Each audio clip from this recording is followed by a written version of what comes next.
Basic things where UPSC can pick up and ask questions. Technology revolving around biological concepts.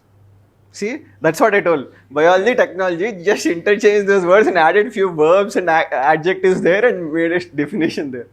Okay. But anyway, you attempted it doing, Akshay.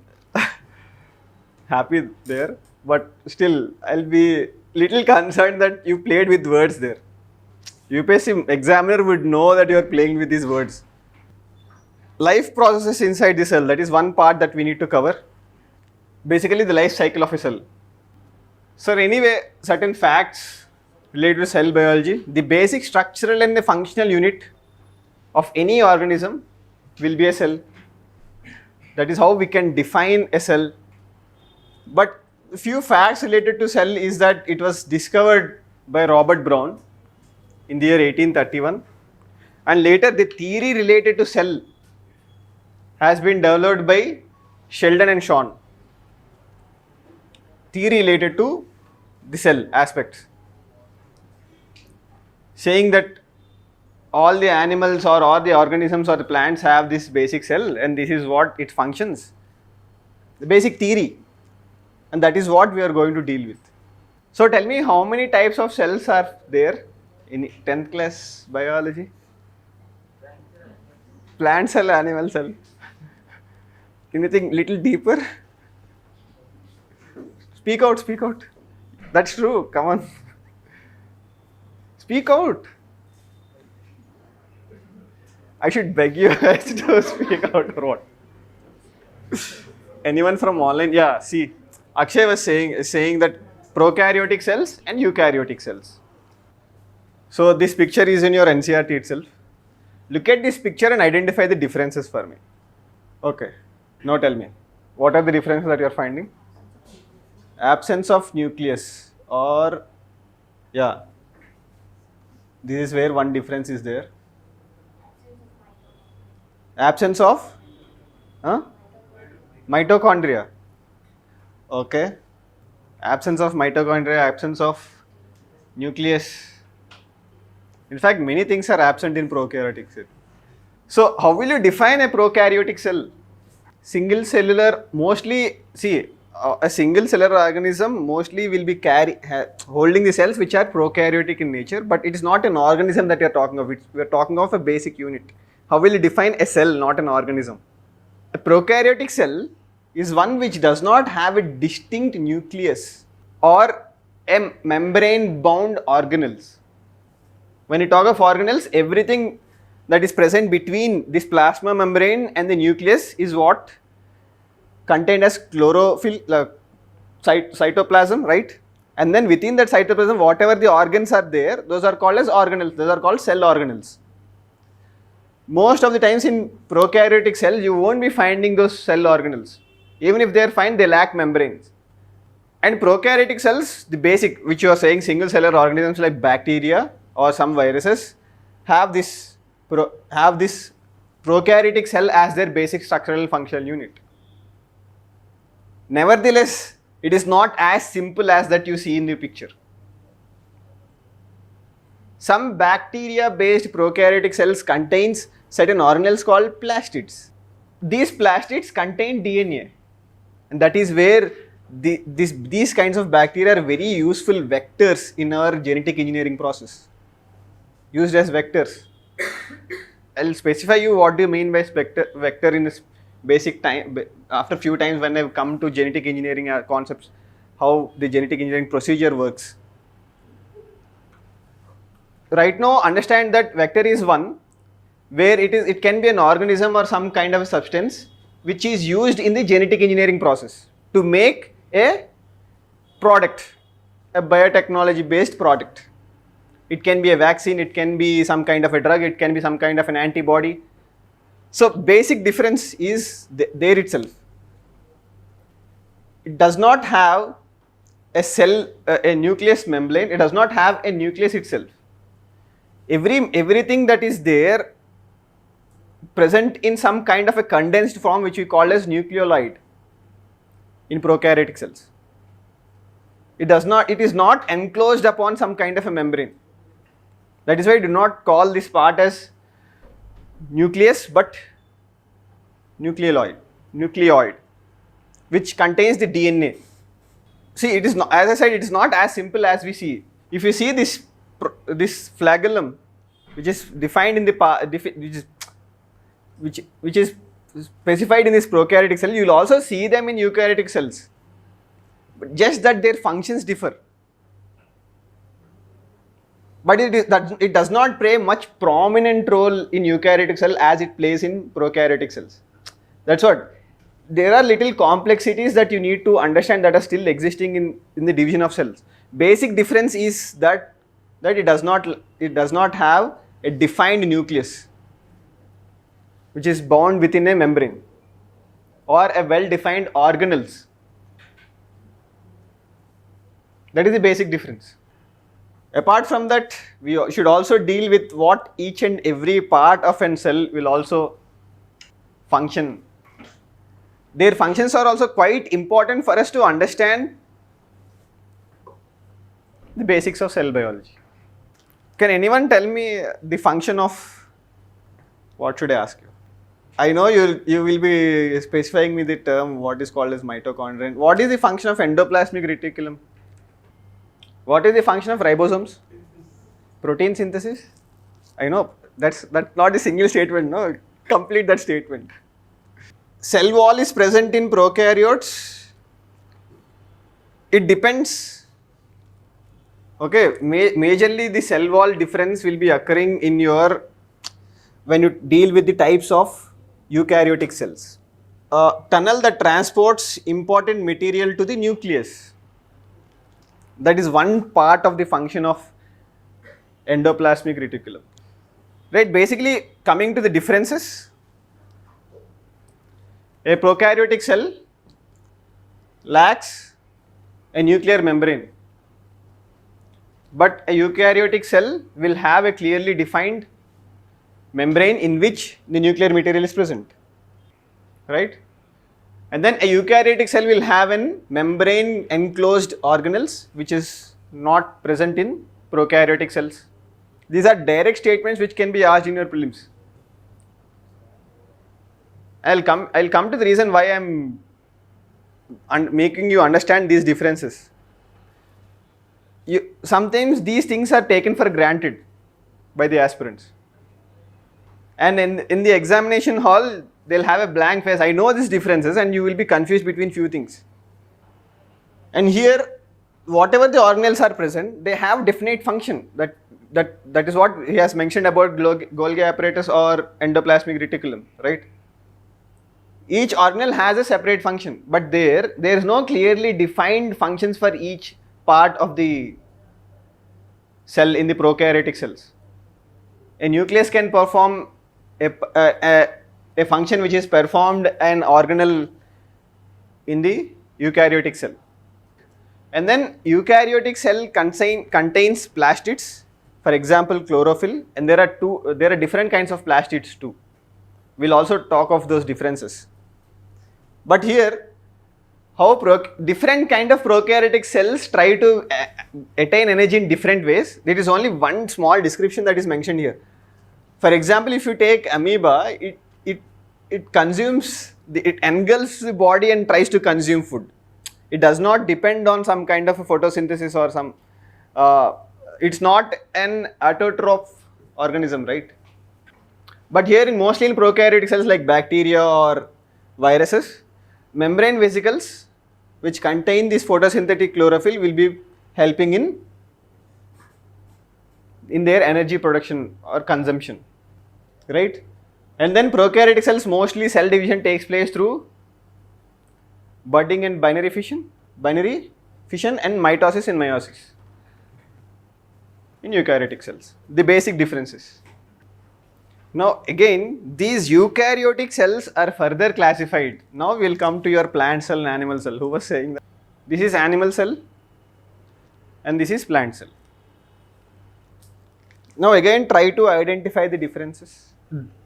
Don't look at what is present and what is not present here. Also identify the differences in their structure, identify the differences in other areas too. That's what I'm trying to help you out. Right? The picture memory that you'll have is the most easiest way to remember things. That is why most often your teachers also say try to create some kind of a mind maps or something so that you'll be remembering them. That picture memory will definitely help you. Thick cell membrane, again, that is similar to cell wall, right? White space, this one, right? What is this? Have you heard of this term called vacuoles? It is nothing but vacuole. A plant cell has a large vacuole present within it, almost at the center of the cell. But an animal cell also contains vacuoles, but which are very small in nature, which are very small and dispersed. And different organisms which have vacuoles have different functions too. For example, amoeba has a food vacuole which stores food. Right? Different organisms have different functions of vacuoles.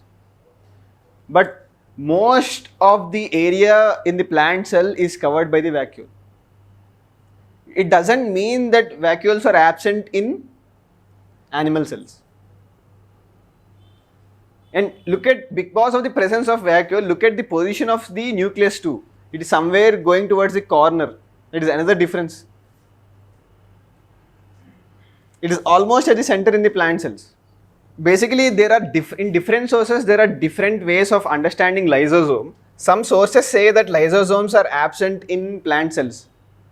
But your NCERT picture shows the presence of lysosome. So we'll go with NCERT only. Okay. But there are different sources which say that plant cells lack lysosomes. What are lysosomes? You guys know, but you are afraid to speak out. You don't know? Okay. That's fair. At least he says that he doesn't know. That suicidal bags. Speak out. So why do lysosomes are called as suicidal bags? That is where UPSC will pick question. It won't directly say that lysosomes are suicidal bags and give you a statement. No. Why lysosomes are called as suicidal bags? If I tell you now, my lecture will be completed in half an hour itself. We'll come there when we discuss each and every part individually. The questions of why you need to keep asking. And then of course chloroplast. It is a different, as I said, plastids. Plastids are absent in animal cells, but they are present in plant cells. Chloroplast is nothing but a kind of plastid. But anyway, this table will help you.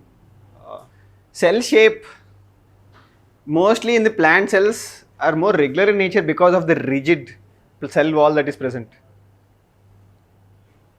Right? But anyway, in animal cells, the cells are in different shape. For example, in our own body, our nerve cells are little longer than our cells which are present in our intestines or on our skins.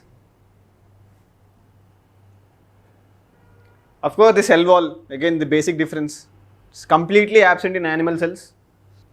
And nucleus, as I said, somewhere present in the center in the animal cells and somewhere towards the corner. Because most large part of the space is covered by the vacuoles. And lysosomes are present, but rare in plant cells. That is what the description is there in your NCERT. So it's not saying that they are completely absent. If the statement comes in that fashion, be careful. Because there are certain web sources which are saying that lysosomes are completely absent. Centrosomes are present in animal cells and they are absent in plant cells. What are centrosomes? These are certain organelles which are present close to the nucleus of a cell, but they come into the function mainly during the cell division.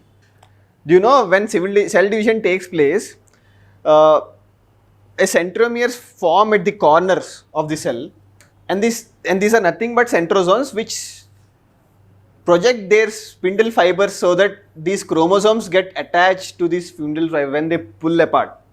That is where the function of centrosomes come. They are quite inactive till the cell division. And then plastids, as I said, they are absent in animal cells but present in plant cells. Vacuoles, they are small and numerous The large and centrally positioned. And cilia. What is cilia? Huh? Thread-like structure, no. It is one of the organelles in the cell, especially in your intestines. The cilia is involved in digestion of nutrients. It is not present in every part of your cell body, but few cells contain the cilia. And these are present in animal cells but are absent in plant cells. Okay. And then mitochondria, present in both, we not worry about them, right? And then the mode of nutrition, again the difference. I not mention what is heterotrophic and what is autotrophic. Or else should I ask, what is heterotrophic? Which cannot prepare their own food. Simple. Now the basic difference, plant cells have a cell wall and plastids that animal cells lack. Animal cells comprise lysosomes and centrosomes that are completely absent in a plant cell. This is the source which I have told. There are some web sources which are saying the lysosomes are absent. But anyway, this is the question that came up in 2020. Which of the following statements are correct regarding general difference between plant cell and animal cells? Statement 1 says, plant cells have cellulose cell walls. Willished, I don't know how to pronounce it. Wishlist or something. Animal cells do not. Can anyone correct me how to pronounce that word? Even we don't know, we'll search, we'll try to make it. We'll learn together there. Plant cells do not have plasma membranes unlike animal cells which do. Mature plant cell has one large vacuole, again the term. An animal cell has many small vacuoles. So third statement is true now. Okay, we are left with B, C and D. Tell me about the second statement. Plant cells do not have plasma membranes unlike animal cells which do. Is it true or a false? It's false, right? Right. So you will be left with only option C. Simple. Now imagine if you are not preparing this difference and you are directly going into the picture, you will be confused with third statement definitely. Well, now I can pronounce it. It is Willished. Right? Now next time when the difference is related to eukaryotic cell or prokaryotic cell comes, you will be able to solve it. So coming to the each part, cell membrane or plasma membrane. Again, these are basic things. The cell membrane is the outermost covering of a cell that separates content of the cell from the external environment. So cell membrane is some kind of a protective layer. That is what it all about, right? But cell membrane is made up of what? It is made up of two things, lipids and proteins. What are lipids? Just by reading the statement doesn't end there. What are lipids? Any basic idea of what are lipids? Common parlance, they are fats, fatty acids. Now again there is a connect. If I need to change the direction of the topic and say cover what are fats, saturated fatty acids, what are saturated fatty acids, because they are also quite frequently in use. The cholesterol, the heart diseases, the non-communicable diseases that are happening due to the increase of triglycerides in a human body, which is nothing but cholesterol. Because of poor digestion of lipids, right? We'll talk about it probably as a segment every day, not the main topic, but some basics we'll be trying to cover. Okay, the main segment will be the flow, with the flow we'll be going, but some topics which cannot be covered, which need to be explained separately, we'll cover them in brief. So what is the function of plasma membrane? It helps in engulfing or consumption of some kind of food material, right? Enables cell to engulf in food and other material from its external environment, and that process is called endocytosis. What if UPSC simply asks the plasma membrane is involved in endocytosis? You don't know what you mean by endocytosis. and it is a permeable membrane which helps in exchange of gases, which helps in respiration of a cell. And the process of this exchange of gases is called nothing but diffusion. How does diffusion happen? So one concept we can relate it to others and go on understanding. That is, there is no end for science. So tell me, what is diffusion? The question can come up in UPSC. Because quite frequently the aspect of reverse osmosis and osmosis is always in use, and the government has passed an order saying that we won't be setting up RO plants. It has made up a rules that we are not going to encourage the establishment of RO plants. So tomorrow one of you should come up here and explain me diffusion. I'll leave it here. I'll see how serious you guys are, at least there. I'll understand you little better. Coming to cell wall, the outer covering over the plasma membrane in a plant cell is nothing but cell wall. What is it made up of? It is absent in plant cell. It is made up of cellulose, I'll tell you. Plant cells, in addition to the plasma membrane, have another rigid outer covering, which is nothing but cell wall, which gives the rigidity to any plant. You know how delicate these plants are, right? They definitely required such kind of cell protection. That is how the evolution has taken place. But for animals, for internal organs, we have the skin as a protective layer, which provides the structural strength to the plant. But however, what is the other function that cell wall performs? There are two different functions. With any kind of external environment, which can be some kind of a hypotonic or hypertonic, it helps the cell to maintain its balance, no matter the external environment, what the external environment is. Otherwise, with the change in seasons, especially India, there are certain plants which still exist, they won't die. Of course, there is, during autumn or spring seasons, you will be seeing the phenomena of falling of tree leaves, but still the plant did not die there. It is just an adaptive mechanism that some of the plants have. But many of the plants were able to survive and withstand these different environments because of the presence of cell wall. And you can also see there are different ways in which the cell wall functions. For example, there are certain plants which can withstand fire. Can you give an example? That's what different cell walls in different plants have different nature, different kind of protectiveness within them. For example, in savanna grasslands, you will be seeing these bubble trees. In savanna grasslands, you will be seeing fires occurring. The grasses, when they dry, the friction, when the air blows, the friction will occur and the forest fires will take place. But the bubble tree will survive that forest fire. Haven't you heard environment geography is not yet covered? Okay. The movement of molecules from higher concentration to lower concentration, that is what he is saying, the definition of diffusion. Right? That is about cell wall. Now coming to cytoplasm, the material that is present between a cell wall and the nucleus is cytoplasm, and all the organelles are present in cytoplasm. But this cytoplasm is made up of what? It is made up of cytosol.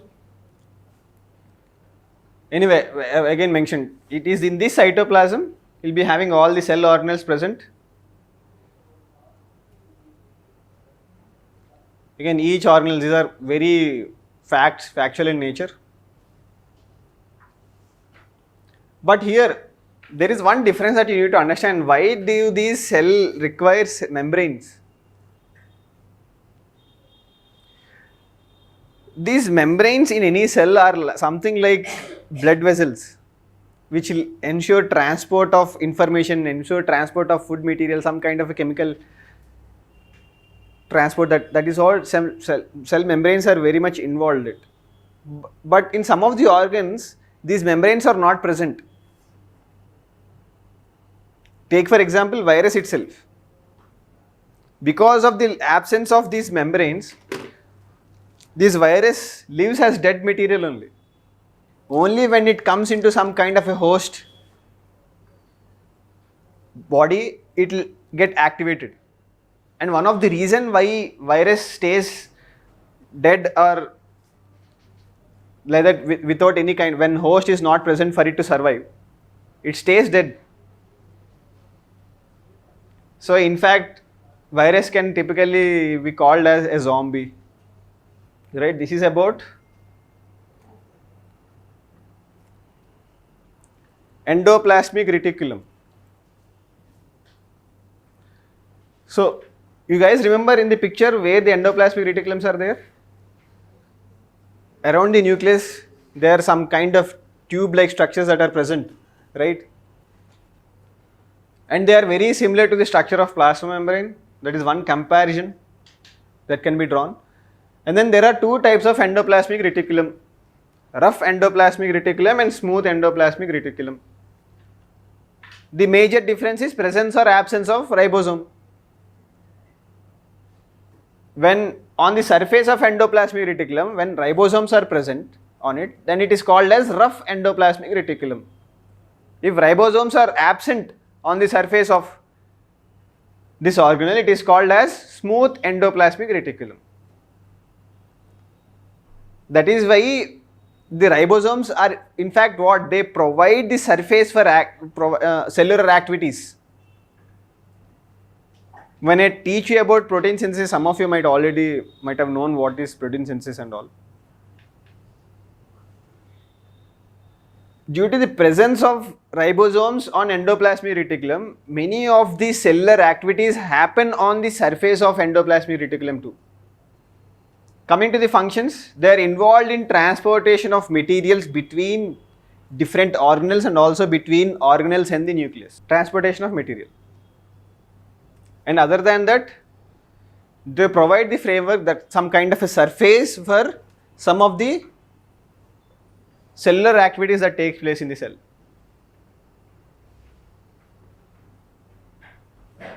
Two major functions of endoplasmic reticulum. Right? You want me to, you guys are writing, okay. If you want me to repeat again, we'll come back and revise very quickly after the class. So coming to Golgi apparatus or Golgi complex. These are also quite similar in structure related to endoplasmic reticulum, where a certain parallel size, certain tubes which are called as cisterns lie parallel to each other in that whole complex that is called as Golgi complex. After describing all these things, we'll go back and observe the picture. You'll be able to remember them. And the membranes of this Golgi apparatus have the connection with the membranes of endoplasmic reticulum, right? And therefore, whatever the material that is being prepared on the surface of endoplasmic reticulum is packaged, transported into this Golgi apparatus. The material synthesized near endoplasmic reticulum is packaged and dispatched to various targets inside and outside the cell through Golgi apparatus. It is not just that. Within the Golgi apparatus, the function of storage, the function of modification or packaging of products also takes place. For example, for this I need to cover, for you to understand protein synthesis. You know that a gene is involved in formation of a polypeptide chain, but that does not end up in formation of an enzyme. different polypeptide chains need to undergo a certain kind of modifications and with certain changes, and then they form an enzyme or an antibody or an antigen or a structural protein. So there is certain modification that will happen. For example, take the case of hemoglobin. It is not one protein chain that forms into a hemoglobin. There are 3 protein chains which are called as polypeptide chains that are involved for a hemoglobin to take shape. So that is where the Golgi apparatus comes into picture. It is involved in that modification of cellular activities, whatever they are taking place, the storage of them. And then it is also involved in conversion of simple sugars into complex sugars. And last function is about, it is involved in the formation of lysosomes. It is involved in the formation of lysosomes. See, it looks like Golgi apparatus has lot of functions within its domain to function as such. It is involved in process of some kind of digestion, right? Simple sugars into complex sugars. And then creation of a new organelle itself, lysosome. Right, this is about Golgi apparatus. Lysosomes or vacuoles first, okay. I thought it will be lysosomes, anyway. The empty structures that are present majorly in the, most prominently in plant cell rather than animal cell, are called as vacuoles. We'll quickly go through this. Right, anyway, same repetition. In plant cells, it is one of the largest component, largest organelle, right? Vacuoles are storage sacs for solid and liquid contents. Storage sacs. A similar in function of Golgi apparatus, but it is more involved in, in food consumption or some kind of a material that comes in or goes out from the system. And within the plant cells, they occupy about 50 to 90%, is again fact. So many substances within a cell are stored in the vacuoles itself. So major function is storage. That's what I was giving the example of amoeba. Different vacuoles in different organisms function in different manner. A food vacuole contains the food items in amoeba. So major function of a vacuole in amoeba is food storage. It is not storage of chemicals or organelles or like in complex or animal cells that the vacuole has to perform. The major function for a simple single celled amoeba for an vacuole is to for a food storage itself. And there are some organelles, there are specialized vacuoles too. Coming to lysosomes, they are a kind of waste disposable system in a cell, a kind of digestive system in a cell, in fact. Right? Any foreign body, any body within the cell, any material within the cell or any kind of foreign material that is entering into the cell goes to the lysosomes. And lysosomes contain very strong enzymes within them which can digest these materials, even the foreign material. If any material that is rejected by the cell goes to the lysosomes, right? So it helps to keep the cell clean by digesting the foreign material as well as some of the organelles which die. For example, ribosomes, they are quite frequently produced within the cell itself. When the purpose of a particular ribosome ends within the cell, it reaches to lysosome. So, as I said, any material, a food material or any foreign material, any chemical which is not required for the cell, it comes to the lysosome, where lysosome digests them and removes from the system of the cell. And coming to why they are called as suicidal bags, a cell is not permanent in nature. For example, your red blood cells have an average span of 120 days. Where do they go? The major function there is done by the lysosomes only. They digest the cells, the red blood cell which contains its own lysosomes, that itself will digest it and convert into a material that can be used for some other purpose. So any cellular, if a life of a cell is coming to an end, or for any other function, it may not be a natural process, it can be a artificial thing too. For any kind of damage or for any kind of dysfunction that is occurring in a cell, the cell cannot perform its function, and that requirement for the body doesn't exist, and it turns into some kind of a waste. When the body doesn't require, that can be turned as a waste. So it has to be digested. That is where lysosomes come into the picture. All these organelles get dumped into the lysosomes and they get digested. That is why they are called as suicidal bags. So mitochondria, I think I need not explain these things. So the major thing that you need to remember is mitochondria is one part of the cell which has its own DNA, like plasmids in bacteria or viruses that we find. Mitochondria is one organelle which contains its own DNA. That is what we are also discussing in the yesterday's class, right? Why a 3-parent baby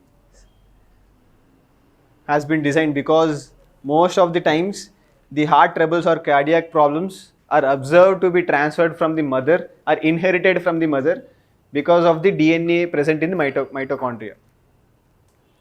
So mitochondria is called as powerhouse of the cell because it produces that molecule or chemical called adenosine triphosphate, which is involved, which provides the energy required for the chemical activities or cellular activities to happen. Can you tell me what do you want me to repeat, Chaitanya? Okay.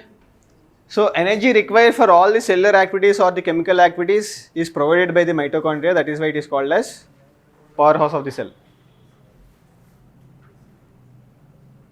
Anyway, it talks about the structure of mitochondria. Mitochondria has 2 layers within it.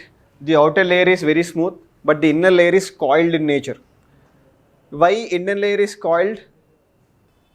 It provides more surface,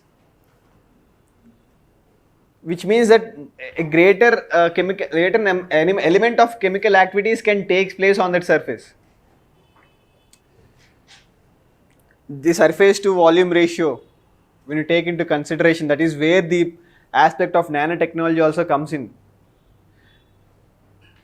A molecule which is of this size, when you reduce it to a very nano size, 10 to the power of minus 9 or something, even if you do 10 to the power of minus 9, you will still be able to hold this one.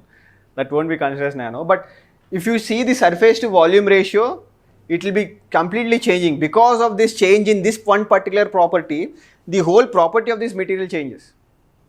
That is how significant the aspect of surface to volume ratio is for scientists or for biochemists.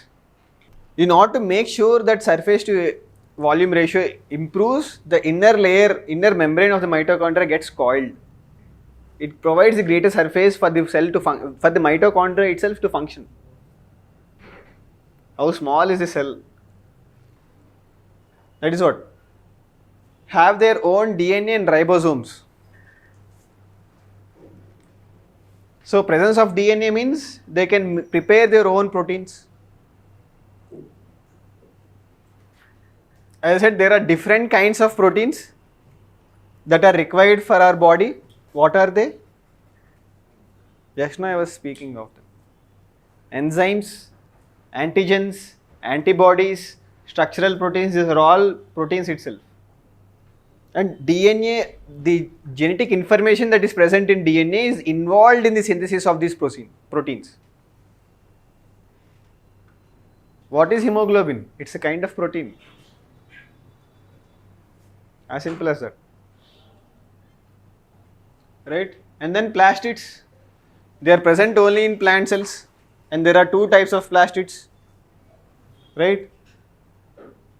One is chromoplast and leucoplast. The term defines because of the nature of coloring and non-coloring nature. And chlorophyll is a type of chromoplast. As I said, plastids also have their own DNA and ribosomes. Okay, I think I need not explain this thing. But even then,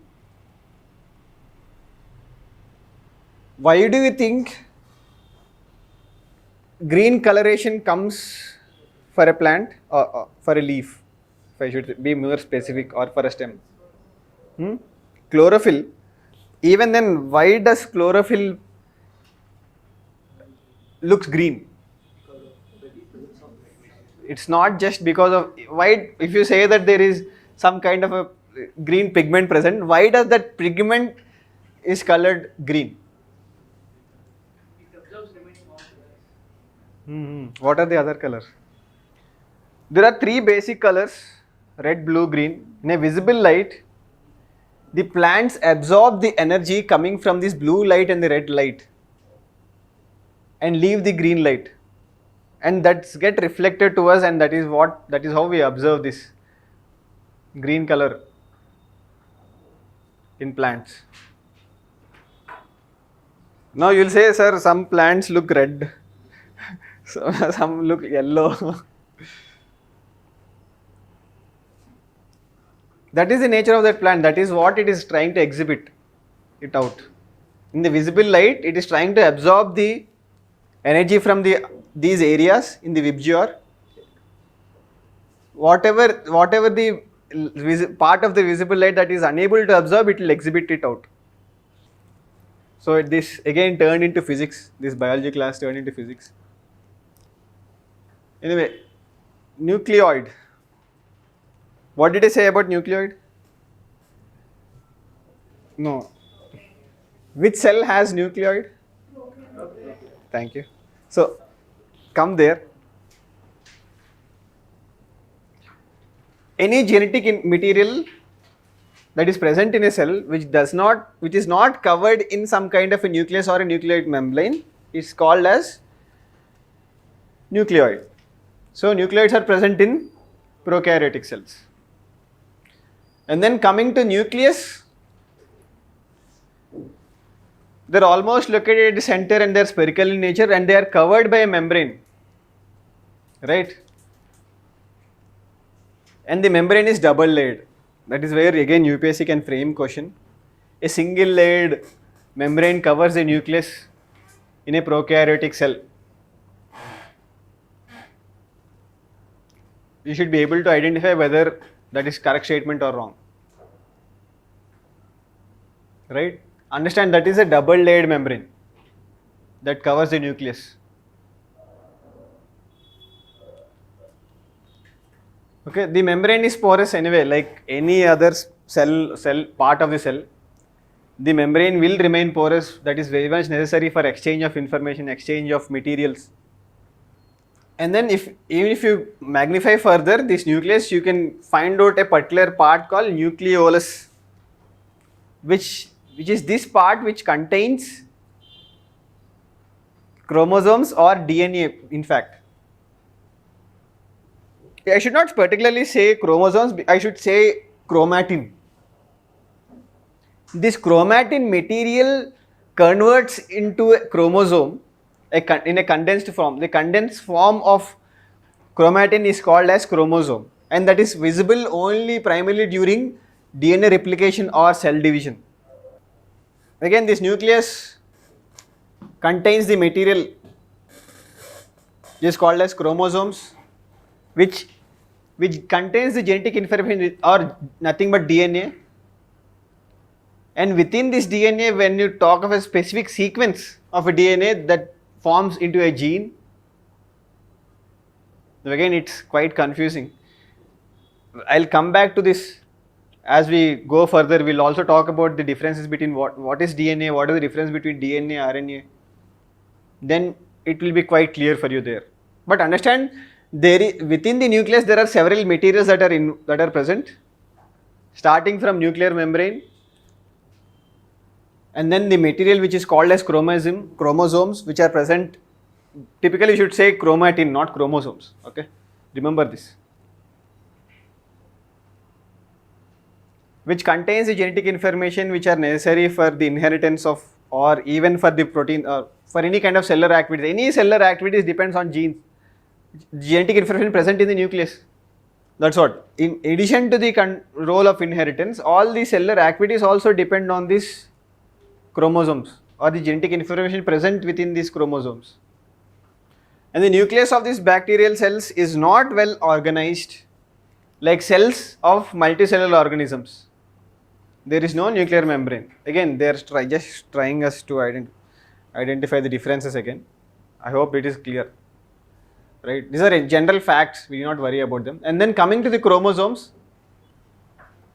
they are visible only when the cell divides.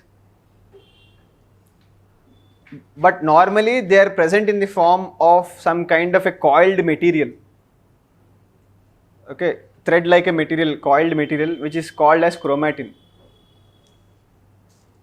And during cell division, when these there are 23 pairs of chromosomes present in our human body, right? And these pairs need to be divided. They need to be separated. That is why this coil breakdowns into different segments of chromosomes. That is where the term we should use specifically called as chromosomes. And of course, we'll come to it contains the inheritance features or the genetic information which is necessary for inheritance of traits from generation to generation. And this chromosomes is composed of DNA and protein. Right? Again, these are facts. We'll move as quickly as possible. Again, coming to that, let me come to that picture so that it will understand what is a gene. Can anyone define what is a gene? Again, it is being randomly introduced to you because we are dealing with the part of chromosomes. You should understand that genes are present in chromosomes. That is why this point is added. But you should also understand what is a gene. Structural arrangement of DNA is a gene. No, that is not, you cannot say that structural arrangement. The functional unit of a DNA is called a gene. There is different structural arrangement where that part of DNA doesn't function at all. Have you heard of this thing, variable number reverse tandem repeats or something like that in your anthropology class or anything? Anyway, if possible, I'll try to cover them. There are different segments in DNA which are not functional in nature, which do not have any involvement in any kind of function. Only 1% or just more than 1% of DNA is what the scientists have specified, saying that which makes the case for the inheritance of traits from generation to generation. So basic functional unit of a DNA is called as a gene. The sequence is same. There are certain sequences in DNA which do not function, and we do not consider them as genes. I'll tell you about gene little better when you look at the picture of DNA. So a cell which is not dividing, this DNA is present as a part of chromatin material. That is what I'm saying. We should use the term chromatin rather than chromosomes or DNA or anything. And how it is visible, how the structure, it is like thread-like structure, and it is organized into chromosomes during cell division. These are all certain basic things. Do not worry about them. And once this material comes to you, it will be easier for you to read it out by yourself. Again, saying that nucleus plays a central role in cellular reproduction, it's typically saying that genes play a central role in cellular reproduction, or DNA plays a central role in cellular reproduction as such, which are nothing but talking about formation of gametes, where meiosis is involved. So again, that aspect also we need to cover. What is the difference between mitosis and meiosis? Again, UPSC can ask questions there. Mitosis is basically a cell division. That means a quantity of a cell is increased. A single cell will be divided into two daughter cells. But in meiosis, a single cell will produce 4 daughter cells, in the sense that it is a process involved in formation of gametes. Meiosis. So again, the last point, it also plays a crucial part along with the environment in determining the way the cell will develop and what form it will exhibit at maturity by directing the chemical activities of the cell. Here, how can you relate this point to, when you see an embryo has a particular kind of cells within it, right? And from that, a specialized cells will be developed. For example, for a hand or for a bone, for a heart, there are different kinds of cells, but embryo has the similar set of cells. So the nucleus material within this embryo, within the cells of an embryo, will be having that information which will tell them that you need to replicate into this kind of a specialized cell. You need to become a red blood cell. You need to become a skull. That kind of genetic information, that is what the statement says. In fact, it's talking of somatic cells or stem cells. So a stem cell also contains nucleus, no? That is what we need to consider, that also as a function of a nucleus. A stem cell is that cell which can be differentiated into different cells. When you see about how the embryo develops, there is a process called as metamorphosis. The changing into different shape, different function. And this information is again involved in nucleus itself. And then there is a process called regionalism also happens. Heart should be on the left part of your chest, right? What if it is on the right side? Genetic information says it differently. There is some kind of a abnormality in that function, in that person. All these informations. This is where your digestive system should lie. This is where your lung should lie.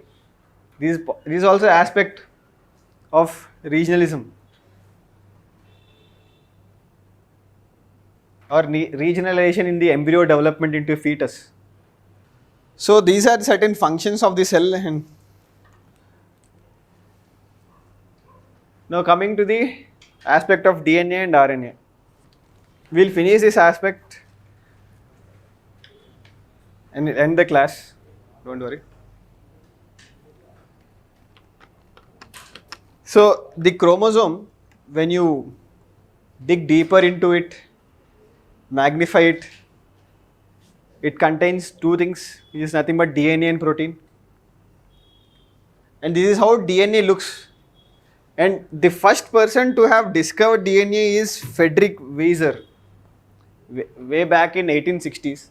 But the proper structure of DNA was given by Watson and Crick. They said that DNA is in the form of double helix structure, nothing but a ladder which is coiled. And it contains 3 parts. A sugar molecule, which is nothing but deoxyribose itself, and then a sugar molecule is this, and then a phosphate molecule, and then nitrogenous bases. There are 3 parts within a DNA. A sugar molecule, a phosphate molecule, and nucleotide bases or nitrogenous bases. And there are 4 types of nitrogenous bases, which are adenine, guanine, cytosine, and thymine. Adenine, guanine, cytosine, and thymine. And as the sugar molecule and the phosphate molecule forms a parallel stick, and these nitrogenous bases combine to form the strands, the rungs of the ladder. And based, there is also a principle called as complementary base pairing principle, based on which these nucleotide bases or nitrogenous bases always combine. Okay, complementary base pairing principle. In that sense, saying that adenine will always combine with thymine. Wherever you'll observe the DNA, you'll always observe that adenine is combining with thymine, and cytosine combining with guanine every time. And going further, adenine and thymine will be combined together with two covalent bonds or two hydrogen bonds. Two hydrogen bonds or covalent bonds. And thymine and guanine, thymine and cytosine will be combined with three hydrogen bonds or covalent bonds. So when you talk of a gene now, if you consider this segment TGAG, this segment can be a gene which is involved in process of some formation of some protein. Okay, for example, if you take red blood cell, there is an antigen which differentiates one's red blood cells into others. Lack of antigen is O blood group, right? There can be two antigens, either A or B, or both as well. That is how the blood groups are defined or divided as such, right? Because of the presence or absence of the antigen, these blood groups have been classified by us. And then this antigen A, there is one segment in the 9th chromosome. I should correct this also probably. There is one segment in the 9th chromosome, a gene which provides for formation of that A antigen. Antigen is nothing but protein. So that is why this can be a sequence within the DNA which can be called as a gene, which is functional in nature. Functional in the sense that it is involved in the preparation of protein. You get my point now? Now it is clear now what is gene means. What happens is, if any kind of abnormality occurs, any functioning of a gene, for example thalassemia, or else take for example sickle cell anemia, in the sense that red blood cells which should be rounded, curved in nature, are moon-like in shape.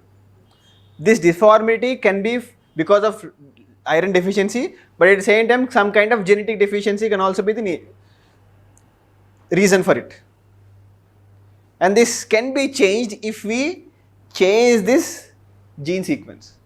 Because of some kind of disformity or some kind of a dysfunction within this gene, sickle cell anemia is observed in some of the population. Getting my point? That is why this concept of gene therapy, genetic engineering.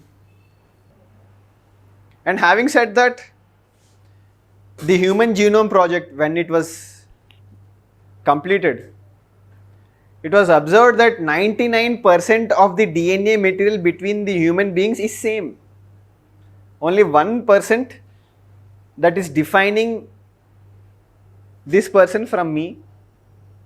Even when you compare yourself with chimpanzee, the percentage is quite high.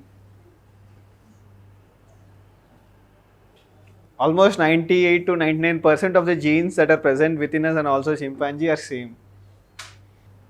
So coming to RNA, the major difference is with regard to the three areas. Here in RNA also you will observe phosphate molecule present, but the sugar molecule is ribose sugar, not deoxyribose sugar, it is ribose sugar.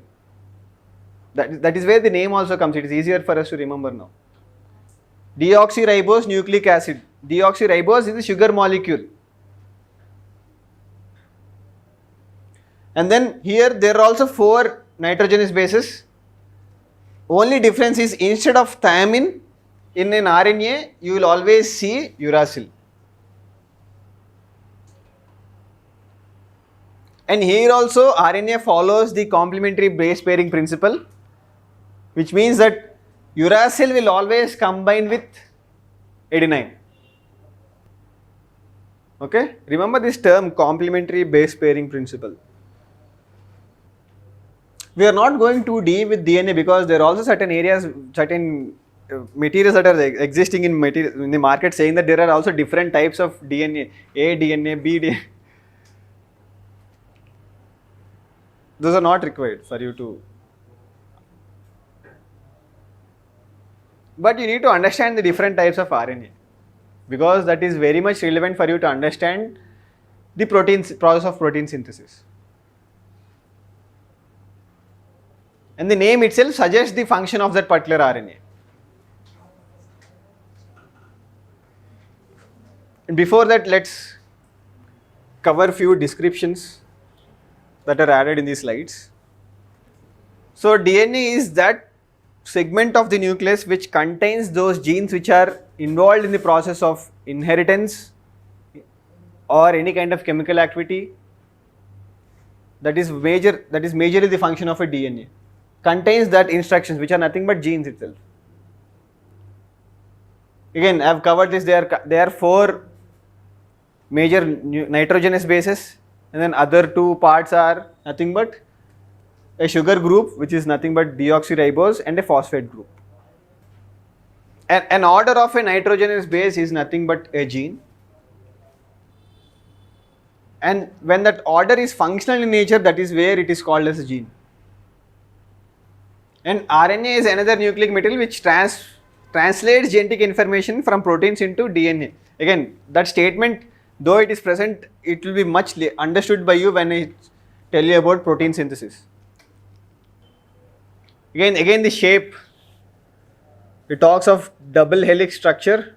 Who discovered the shape of DNA? Watson and Crick. No, sometimes why I am saying these names are really important, they'll add value when you write an answer. Sometimes the 10 marker comes simply saying that write down the differences between DNA and RNA. It will be quite good for you if you try to introduce that this is how the DNA has been discovered, this is where the function lies, and let's now discuss the differences between DNA and RNA. It will add value to your answers, right? If you are not able to remember, it's okay. I'm not pressurizing you to remember them. If some other person is writing, probably he may get some 0.5 marks extra. He may get. Okay, the bases located on one strand pair up with bases on other strand, as in guanine pairs with cytosine and adenine pairs with thymine. And remember, there are 3 covalent bonds through which the guanine pairs up with cytosine and 2 covalent bonds between adenine and thymine. But another major difference between RNA and DNA is that DNA is a very long stranded molecule, but RNA can be segment wise. It need not be that long. And it is also sometimes temporary in nature, does not exist all round the corner. Majorly RNAs are produced within the cell during the protein synthesis itself. Again, the RNA I have described this in brief. We will understand the types of RNA here. Instead of thymine, we have uracil and types of RNA. Even though description has been added here, you will understand its function more practically again when we deal with protein synthesis. There are 4 types. tRNA, which is nothing but transfer RNA. So transfer RNA nothing but it simply by the word itself it carries amino acids during protein synthesis. mRNA, M stands for messenger RNA. This messenger RNA carries the genetic information present in the DNA to the cell, to the surface where the amino acid should be formed, or the amino acid chain should be formed. The chain of amino acid is nothing but polypeptide chain. Amino acids are what? Proteins only. The other term for protein is amino acid. And there is another RNA which is called rRNA or ribosomal RNA, right? And this is involved in production of ribosomes. With ribosomal proteins that are organelles responsible for translation of mRNA. As I said, ribosomes provide surface for cellular activities. For that, you need to produce ribosomes. So, this rRNA is involved in the production of those ribosomes. And then, small nuclear RNA forms the complexes along with the proteins which are utilized in RNA process in eukaryotes. So, this can be little confusing for you, snRNA. There are certain enzymes which are produced by these small nuclear RNAs, which are involved in the process of DNA replication or protein synthesis, which are not quite frequently, we need not know about them in too detail, because there again, if you try to remember their names itself are very complex in nature. Or else, for example, RNA polymerase enzyme. There is another enzyme called DNA polymerase enzyme. Enzyme 1, enzyme 2. Again, each enzyme is involved in different function. We will not go too deep there. Majorly, this tRNA, mRNA and rRNA are the major things which are necessary for our syllabus. Have a basic understanding of what is small nuclear RNA. That's it. Now, with the table, you will understand the differences. It will be more clearer.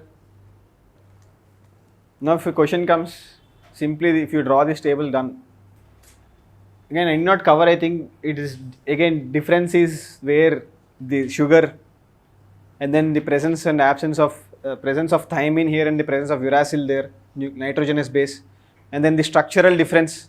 You can also differentiate on what basis you are differentiating. You can also add one more table, it looks more cleaner when you write an answer. On what basis you are writing the differences? Based on presence or absence of nitrogenous bases or sugar, the presence of sugar. Here the sugar is deoxyribose, there the sugar is oxyribose. Here we have nitrogenous bases, we will have these four. We have those adenine, uracil, cytosine and guanine there. Right, and then we will talk of structural differences, double helix, and that is single stranded molecule. Right. The location again. DNA is particularly located in mitochondria and nucleus of a cell. And then RNA is present in almost every part of the cell. Right. And then based on function differences, functional differences again. DNA is functional in the transmission of genetic information. It forms the media for long-term storage. And then it is functional in transmission of genetic information, genetic code that is necessary for protein creation or protein synthesis. That is where the function of RNA is. You see, all the RNAs, mRNA, tRNA, rRNA, all are involved in protein synthesis only. And then the specific function of DNA is its self-replication. Without DNA replication, cell division cannot happen. How can a cell with same number of genetic information, same number of chromosomes can be divided without DNA being replicated? But that is not the function of RNA. So on different bases, we can identify the differences between DNA and RNA. If you remember the basis of differences, easier for you to finish this answer. Or else even to clear prelims question if at all it comes. Base pairs, that's what. Complementary base pairing, you can add with that nitrogenous bases, that segment. That is where we are differentiating these two, and you can add that additional point that here you'll observe the adenine always bonding with thymine, but there you'll observe that in RNA, yeah, uracil. Right, we'll quickly go through till now what we have read so that it will help us to prepare for the next class. Very quick, 5 minutes. Or else I'll leave you with this aspect only. We'll end up with this diagram only. Not to worry about all this stuff. Now tell me, what is the function of Golgi apparatus? You are going back and referring your book now. So nostalgic, this event. Yeah. Movement, no. Transportation of materials, or sometimes even storage, modification and packaging of materials. It is involved in production, formation of lysosomes. Anything else? It is involved in converting simple sugars into complex sugars, right? So tell me what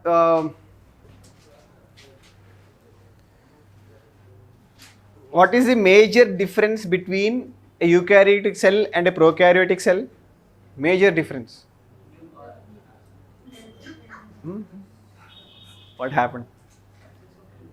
Absence? Nuclear membrane. Presence or absence of the nuclear membrane is the major difference. Done.